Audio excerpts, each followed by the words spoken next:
Hey fellow YouTubers, this is Marky Mark here, the car guy, and I'm here today to look at this brand new 2013 quote-unquote Scibaru. Well, first let's start off right there. It's called a Scibaru because Scion and Subaru took the exact same car. Here's the Subaru version, here's the Scion version, the exact same car, and what they did is they just sold it. They put on their little flare. You'll see it in the grill if you get a front shot of the Scion, which I think I have later yeah, right here. You'll see that they put a little styling on it, and like the Subaru comes with a really small spoiler, which basically does nothing. But either way, it looks kind of cool on the back of the car. And they took the exact same car and sold it under their brand. And for the Scion, it's called the Scion FR-S, and for the Subaru, it's called the Subaru BRZ. I personally like the Subaru. This is the Subaru that I'm talking about. It has that little wing on the back, little spoiler that basically does nothing. And both cars started at just under 25 grand. People are claiming that when you get these cars up into the higher speeds, that there is some considerable rattling in the interior because of the body on chassis kind of design. So if it's like this, it's kind of a trade-off. I mean, you can go really fast in this car because it's really light. It's only 2,800 pounds. But there is a trade-off with that noise issue that people are complaining about. It comes with electrical assisted steering. Man, I'm not too sure about this just because it's a relatively new technology for these two companies, and I'm just not sure if it's right to buy it right now, because I think I would give it, if I was gonna buy this car, 2 more years, let them work out all the kinks, come back with all the I don't know, rich kids in high school, they get their parents to buy them this, and come back with all the complaints, and then when they fix it in 2 years, then I would buy it. So then you get the really updated version, make sure it's exactly what you want for the money. It comes standard with a 2.0 liter flat 4, which pumps out only 200 horses and 151 foot-pounds of torque. I mean, it's not as much as its competitors, the M3 and the Boxer, but I'll tell you later why it's better and why I think so than the BMW M3 or the Porsche Boxster. But it is a really bad letdown if you're gonna race this.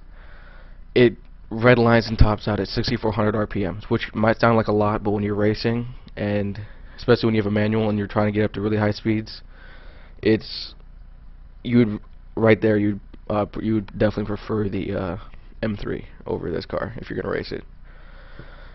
You have an option of a 6-speed manual or a 6-speed auto with overdrive, and they both are in the same price range of 25,000. I do not believe it goes up with either one that you choose. It is extremely light, like I was explaining earlier, compared to the BMW M3 or the Porsche Boxster. And that's who Scion and Subaru say that are their main competitors, the BMW M3 and the Porsche Boxster. It only weighs 2,800 pounds, where the BMW M3, 2013 BMW M3, has a stock weight of 3,700 pounds, a little over 3,700 pounds. It's almost 1,000 pounds difference. That is huge. And even though it has a little less power, I think with the weight difference, it won't really matter. And you can of course put just like with any Subaru, take some WRX STI parts, shove some turbos in there, upgrade the suspension, the coilovers if you're gonna race it, put in a cold air intake right over here. I see a little space right over here that you could probably do it. Maybe over on the other side, I can't really see that side of that well. And I get asked all the time if I was gonna pick one of these brand new 2013 Subarus, a Porsche Boxster or a BMW M3, which one would I buy? I would by far buy this one. Only I would buy the Subaru version. Even though the spoiler doesn't do anything, it looks a lot cooler than the Scion with that one. And I kind of like the grille on the Subaru better. A lot of people like the mesh grille, but it's whatever. It's the same cars. It just comes down to what you personally like for style, basically, because it's the exact same car. Except for the exterior things I just pointed out. So I would pick this over the BMW M3 and the Porsche Boxster because of the weight. It's almost 1,000 pounds lighter than the M3, which is just ridiculous. The M3 is ridiculously heavy, 3,700 pounds. Give me a break. and it's almost half the price. It's a little more than half the price, but it's basically half the price of a Boxster. Well, definitely a Boxster, but also the new M3s. And I'm gonna take the money that if I was gonna get this, I would take the money, like I said earlier, and put in STI parts, WRX STI Subaru parts. Since I'm gonna buy the Subaru, if you're gonna use the Scion, do one of the Scion's high-class cars parts. But I would put in the dual twin turbos. I'd probably upgrade the suspension to coilovers, put on a new Flowmaster exhaust. Right underneath these seats is a steel thing holding on to the seats. That's just reduce that weight even more. So you can take that out. If you know how to machine aluminum, I'd put in aluminum brackets for the seats, put in a lightweight Sparco or Rockero seats. Like I said, cold air intake right here, run it down through here.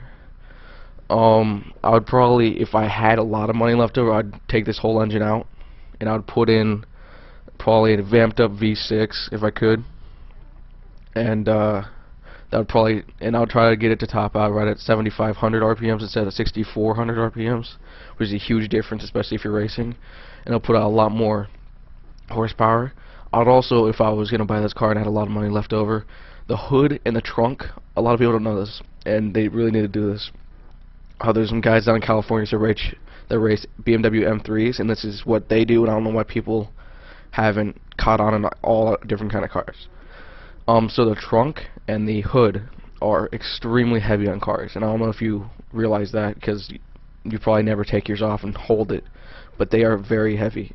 And so I would take off the wing first, put on a lightweight carbon fiber wing, the one that your teenager next door has on the back of his little Honda Civic. Take one of those, put it on there. Then I'll take off the hood, put on, depending on price, I either put on a fiberglass or carbon fiber hood because it's so light. Same with the trunk. I would also probably, I don't know about aluminum underneath the seats because the new Mercedes SLS, they just came out, the one with the big like butterfly doors, the ones that come straight up, you know what I'm talking about, with the huge nose on the car. They came out with magnesium under seats, and I'd put some of those in there just to save weight even more. And if you put in the big V6 in there, I mean, you'd be unstoppable just because you have a ton of weight, a ton of power along with a really, really light weight. And then I'd rip out the back seat. I'm pretty sure this thing has a back seat. Yeah, it does. It has a back seat, and I would rip it out because there's no way you're getting anybody back there unless they have no head and no legs, and you chop their body in half and like lay them down back there somehow. And so, and probably put on lightweight aluminum rims. I don't really care what they look like as long as they're light. And that's probably what I would do to this car. And yes, this is a definite buy for me, but I would wait until 2 more years until I get the electronic steering, assisted steering worked all the kinks out, make sure it's exactly the way they want it. Who knows? It might be perfect right now, but I don't know that yet. I'm gonna let people spend their money and figure it out. And I do this for any new car that has new stuff on it. Give it 2 years, let people spend their money on it and complain, and then the quote-unquote Scibaru people will fix it out, and then it'll be perfect. So I would wait 2 more years, or at least a year, for them to work all this out, and I think this is a definite buy. Alright, thanks for watching. Subscribe.